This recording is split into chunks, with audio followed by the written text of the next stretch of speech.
Well, that's right. We do have a few showers out there, but quickly, I want to show you the breaking news in weather when we start talking about tropics. Nothing in the Gulf or Caribbean, but remember Ophelia that's out there, way out there in the Atlantic? Well, Ophelia's become a hurricane, and while this is not our storm, as a matter of fact, it's moving back towards Africa and Europe here. Interesting fact to it, though. Now that Ophelia has been officially named a hurricane, this makes it the 10th consecutive hurricane of the year, and we haven't seen that in more than 100 years. As a matter of fact, 1878, 1886, and 1893, the only 3 years on record that show that many storms. So before you start getting excited about it and talking about, hey, well, global warming, more storms, that's a hint to you.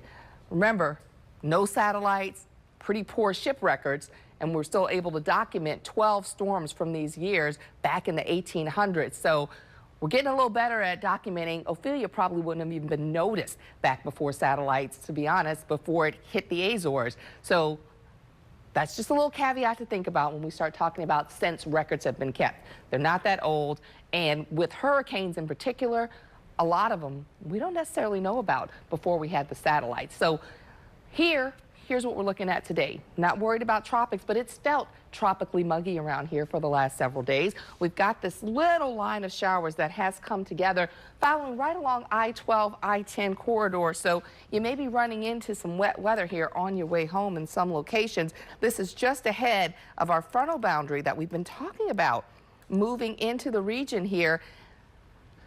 These showers are dropping a little bit of rain quickly. You might run through a heavier downpour, and then things really do have an opportunity to taper off. As a matter of fact, we're likely going to see a little bit more development along some of those outflow boundaries. See those little lines of green?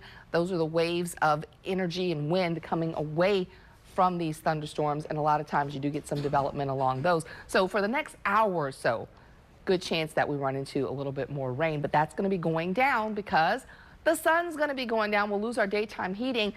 The big story here and what everybody's waiting on is what happens with fronts. Do we get a cold front in here? Well, we're working on it. That's happening right now. We've got temperatures in the upper 80s still. It's 89 out of the airport, 86 at Slidell.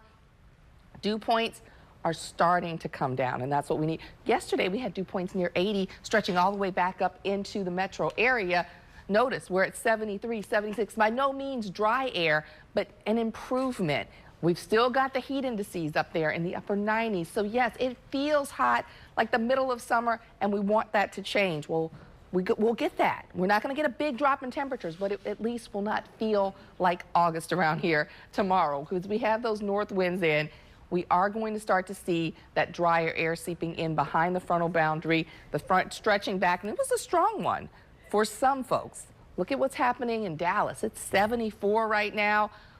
Wait till you see that dew point, 46. That's dry air. We're not going to see that making its way here before the end of the weekend, but we will get into some of these 60s, maybe even some upper 50s, particularly on the North Shore.